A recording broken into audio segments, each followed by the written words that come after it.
पीठ में छुरा घोंपने वाली बात, तो ये राजनीति है। राजनीति में बस आपको समझ आना चाहिए कि आपको किस मौके पर क्या एक्शन लेना है।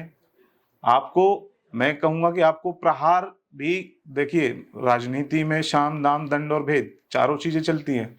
तो आपको कहाँ उस प्रहार से बचना है और आपको कहाँ प्रहार करना है। कहीं ना कहीं मैं कहूंगा कि हमारी चूक रही, जो बहुत चंद वोटों से हम ये चुनाव हारे, और हार नहीं, सीखे। इस चुनाव में बहुत कुछ सीखने को मिला। नमस्कार, मैं सौरभ भारद्वाज और एक बार फिर आप सभी के साथ लाइव हैं वीएफ स्टूडियो से। वीएफ स्टूडियो पॉडकास्ट में आप सभी का हार्दिक अभिनंदन है, स्वागत है। और हमारे साथ आज हॉट सीट पर मौजूद हैं अमित भारद्वाज। अमित भारद्वाज युवा नेता हैं भारतीय जनता पार्टी के। तिलपत सीट से पार्षद का चुनाव लड़ चुके हैं भारतीय जनता पार्टी के टिकट पर और फिलहाल लगातार जिले की राजनीति में सक्रिय हैं। उनके साथ बातचीत करेंगे, चर्चा करेंगे। अमित जी नमस्कार। नमस्कार जी। वॉइस ऑफ फरीदाबाद के सभी दर्शकों को, बड़े भाई सौरभ भारद्वाज को मेरा नमस्कार। सबसे पहले तो इस शहर ने अमित भारद्वाज को पोस्टरों पर देखा और कई सालों से देखा, लगातार देखा। लोगों के मन में बड़ी उत्सुकता रहती है, लोगों के मन में बड़ी जिज्ञासा रहती है, लोगों के मन में बड़ी उत्सुकता रहती है कि अमित भारद्वाज के बारे में थोड़ा हम जानें, विस्तार से जानें। चुनाव हुआ, चुनाव के दौरान भी लोगों में था कि एक युवा चेहरा लगातार फरीदाबाद में अपनी पहचान बना रहा है, तो उसके बारे में जानने के लिए लोग लगातार उत्सुक रहे। तो अमित भाई, सबसे पहले तो अपने बारे में थोड़ा सा बताएं। जी, मैं आपको अपने बारे में थोड़ा सा बताना चाहूँगा। उससे पहले जहाँ से मुझे ये प्रेरणा मिली, जहाँ से उठकर मैं चला, मैं अपने दादाजी गोवर्धन लाल भारद्वाज जो चेयरमैन रहे उनके बारे में बताना चाहूँगा। वो राजनीति में काफ़ी सक्रिय थे और वो किसी पार्टी विशेष से जुड़े हुए व्यक्ति नहीं थे, वो समाज से जुड़े हुए व्यक्ति थे। लगभग उन्होंने समाज के ऐसे काम किए कि आज भी गांव तिलपत में, गांव मवई में, वजीरपुर में जो ये 84 गांव हैं, इनमें कहीं ना कहीं आज भी लोग जानते हैं कि भाई ये तो गोवर्धन का पोता है। तो मुझे बड़ी एक खुशी होती है। तो दादाजी के बाद जो ये कमान जो संभाली, मेरे प्रेरणा जिनसे ली मैंने, चाचा हमारे प्रमोद भारद्वाज एडवोकेट, वो भी बार एसोसिएशन में वाइस प्रेसिडेंट रहे। और उसके बाद मेरा जो संपर्क हुआ वो सीधा मंत्री श्री राजेश नागर जी से हुआ।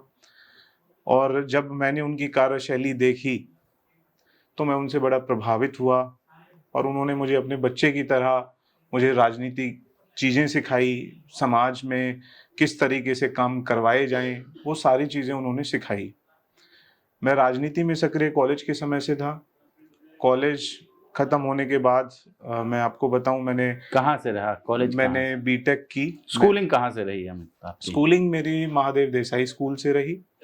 महादेव देसाई स्कूल के बाद मैंने बीटेक की एशलोन इंस्टीट्यूट ऑफ टेक्नोलॉजी से। मैंने कंप्यूटर साइंस से इंजीनियरिंग की, मेरी कॉलेज से प्लेसमेंट हुई। मैंने टाटा कंसल्टेंसी सर्विसेज में जॉब की। जॉब का मेरा भी अच्छा खासा काफ़ी पैकेज था। तो आईटी में मेरा पहले से रुझान था और मेरे को अच्छा लगता था काम, ये सारा काम करना। फिर उसके बाद मैंने अपनी एक कंपनी बनाई। बट कहीं ना कहीं मन में साथ साथ एक पॉलिटिकल जो इंटरेस्ट है वो मेरा बरकरार था पहले से ही। तो फिर मुझे मेरे गांव वालों ने, डीएनए में था? जी आप बोल सकते हैं, मेरे डीएनए में था। तो मेरे गांव वालों ने, मेरे चाचा ताऊ ने, जो मेरा सारा गांव का समाज है, उन्होंने मुझे आगे किया कि भाई अगर तेरा इंटरेस्ट है तो तू क्यों ना पार्षद के लिए तुम तैयारी करो। तो लगभग 4 से 5 साल, 5 साल मैं कहूँगा कि मैंने पार्षद के चुनाव के लिए तैयारी की। और रही जो आपने बात कही होर्डिंग बैनर पोस्टरों की, तो ये तो राजनीति में घुसने का एक पहला कदम है कि भाई लोग आपको जाने। पर्चा, चर्चा और खर्चा। जी। तो उसके बाद लोगों के बीच में आना जाना मेरा सिर्फ बोर्डों पे ही नहीं, लोगों के बीच में भी मेरा लगातार आना जाना रहा। वो मेरे सभी जो आसपास के गांव, मेरा तिलपत, मवई, वजीरपुर, पलवली, बादशाहपुर, मैं कहूँ कि जमुना तक के जितने भी गांव हैं, मझावली, घरौड़ा, तो इन सभी गांव में मेरा आना जाना रहा, लोगों से मिलना रहा। काफ़ी रिश्तेदारियां हैं हमारी यहाँ पे। तो राजनीतिक इंटरेस्ट अपने आप बनता चला जाता है जब आपको आपके घर परिवार के, आपके यार दोस्त आपको नेताजी कहने लग जाएं आपको चिट्टे कुर्ते प्रोत्साहित पहनने लगे हैं और हाँ जी, आपको प्रोत्साहित करने लग जाएं, तो जाहिर सी बात है आपके भी मन में लगता है कि मुझे भी कुछ करना चाहिए। लोग आपसे उम्मीद लगाने लग जाएं जिस दिन, तो उस दिन आपको समझ लेना चाहिए कि आपका जो करियर है राजनीति के लिए बना हुआ है। उसके बाद मुझे टिकट दी। टिकट के लिए मंत्री श्री राजेश नागर जी ने जो मेरे लिए प्रयास किए, मैं उनका जो आशीर्वाद है जो वो मुझे मिला, और मैं कहूँगा कि बहुत छोटे से मार्जिन से मुझे तिलपत के पूरे गांव की सरदारी ने मुझे जो मान सम्मान दिया, मुझे 7646 वोट दी। मैं कहूँगा ये मेरा पहले चुनाव में भारतीय जनता पार्टी ने मुझे टिकट दी और 7646 वोटें मुझे मिली, तो ये जनता का आशीर्वाद था। मेरे जो बड़े बूढ़े थे उनके संपर्क थे।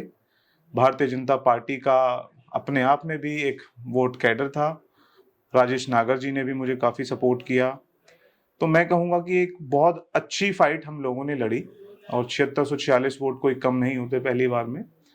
तो मेरे लिए बहुत नई चीज़ें मैंने सीखी। पहला चुनाव था, तो कहीं ना कहीं कोई चूक रही, बट मैं इसको चूक नहीं, मैं तो इसको लेसन बोलूँगा कि मुझे बहुत कुछ सीखने को मिला, और जनता का प्यार मेरे लिए आज भी बरकरार है। तो आप किसी भी सुख दुख में मैं जनता के बीच हूँ। वार्ड 28 असली राजनीति तो जब हम फील्ड में उतरते हैं, जब हम मैदान पर उतर कर आते हैं, तभी महसूस होती है। कहाँ घात हो रही है, कहाँ प्रतिघात हो रहा है, कहाँ कहाँ पीठ में छुरा घोंपा जा रहा है, कहाँ सामने से कोई चाल चली जा रही है। ये तमाम चीज़ें जो हैं राजनीति में, ये उसी समय व्यक्ति महसूस करता है जब आदमी चुनाव मैदान में उतरता है। बिल्कुल आप सही कह रहे हैं सौरभ जी। मैंने ये कहूँगा कि 12 दिन के अंदर, मुझे सिर्फ 12 दिन का जो एकदम से आखिरी दिन तक भी ये था, टिकट का कंफर्मेशन, ये सारी चीज़ें थी, वो 12 साल का तजुर्बा था मेरे लिए। और मैं कहूँगा कि भारतीय जनता पार्टी का मैं हमेशा ऋणी रहूँगा कि उन्होंने मुझे टिकट दी। मैं अपने वार्ड की पूरी जनता का, वार्ड 28 की जनता का, तिलपत गांव की सरदारी का, मवई गांव की सरदारी का, स्पेशली वजीरपुर गांव की सरदारी का, जो मेरे साथ कंधे से कंधा मिलाकर चले, जिसने एक अकेले बच्चे को पूरा कारवां दे दिया, कारवां सौंप दिया, तो मैं उनका बहुत बहुत धन्यवाद करना चाहूँगा। रही पीठ में छुरा घोंपने वाली बात, तो ये राजनीति है। राजनीति में बस आपको समझ आना चाहिए कि आपको किस मौके पर क्या एक्शन लेना है। मैं कहूंगा कि आपको प्रहार भी, देखिए राजनीति में शाम दाम दंड और भेद चारों चीजें चलती हैं, तो आपको कहाँ उस प्रहार से बचना है और आपको कहाँ प्रहार करना है। कहीं ना कहीं मैं कहूंगा कि हमारी चूक रही, जो बहुत चंद वोटों से हम ये चुनाव हारे, और हार नहीं, सीखे। इस चुनाव में बहुत कुछ सीखने को मिला, तो एक अच्छा अनुभव था।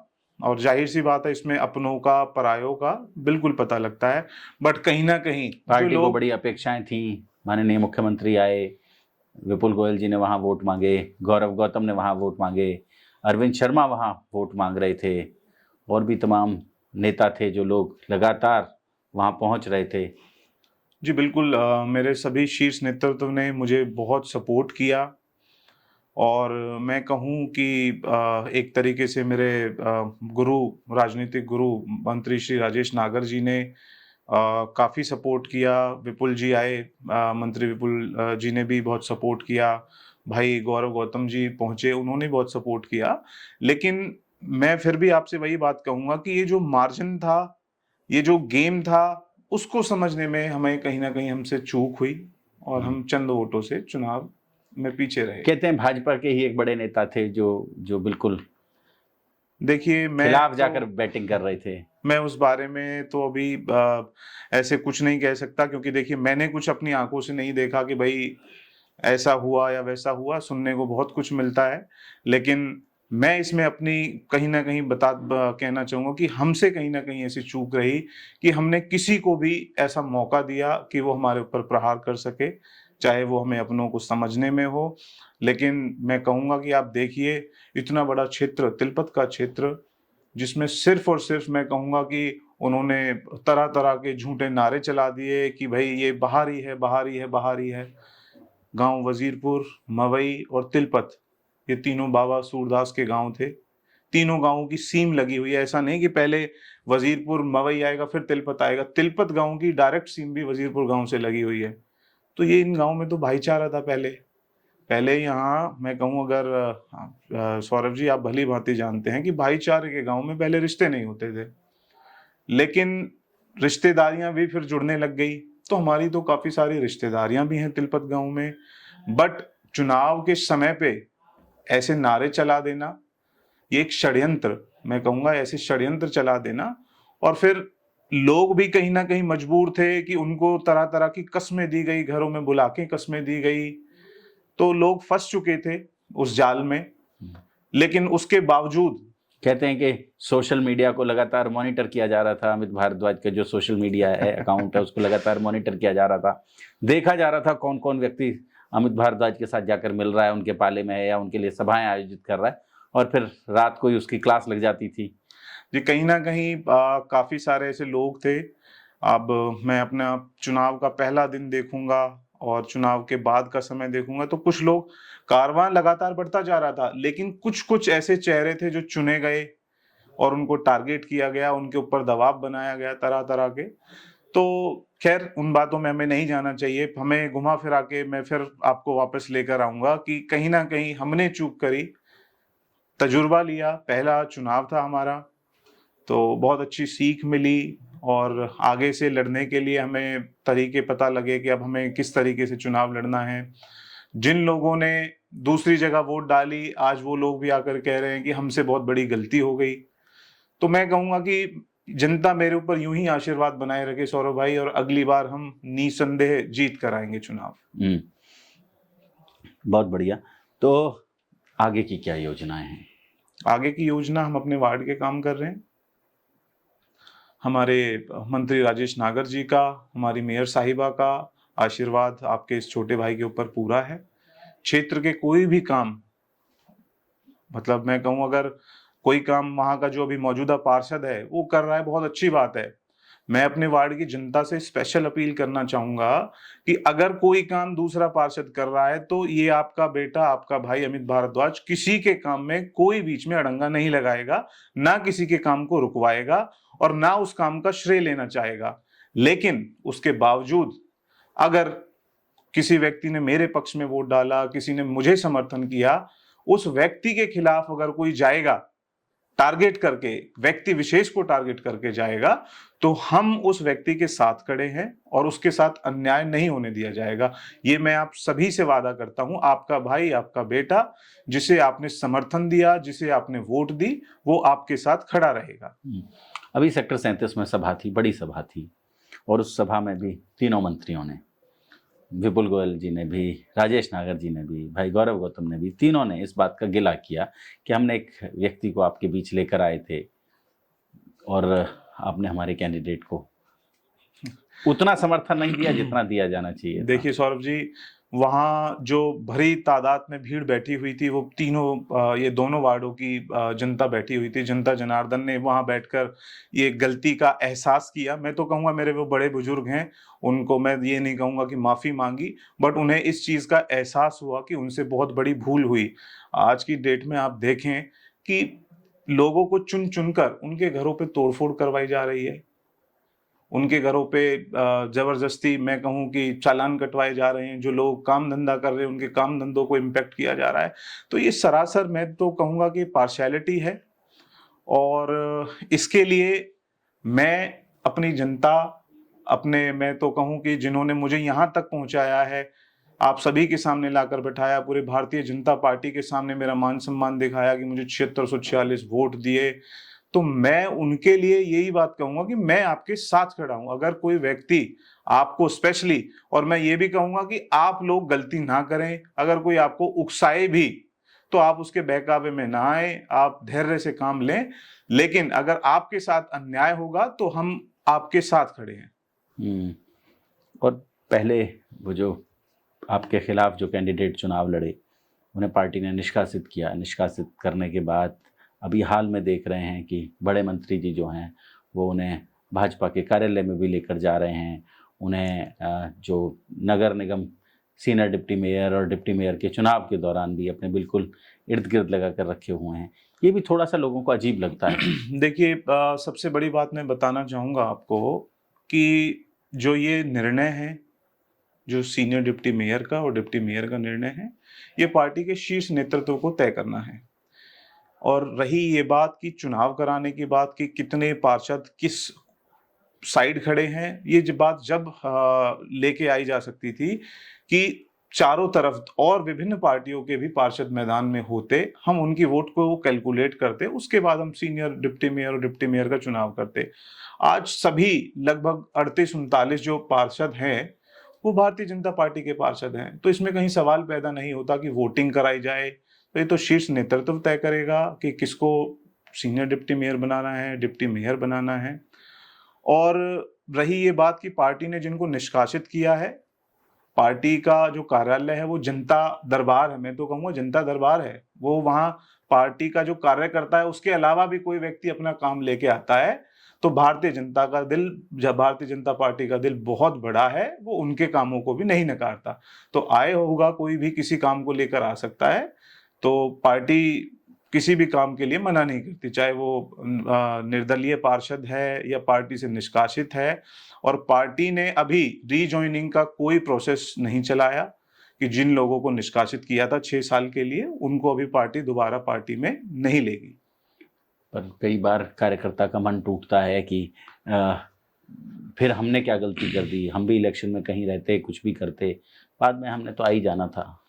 नहीं, देखिए, अनुशासन तो कहीं ना कहीं भारतीय जनता पार्टी में महसूस किया ही जाता है। नहीं, अनुशासन है, पार्टी के अंदर बहुत अनुशासन है। अनुशासन के तहत ही मैं आपको बताना चाहूंगा कि अभी तक कोई दूसरी पार्टी होती, चाहे वो कांग्रेस पार्टी होती या कोई और पार्टी होती, तो अब तक बनने के बाद किसी को भी पार्टी में शामिल कर लिया जाता।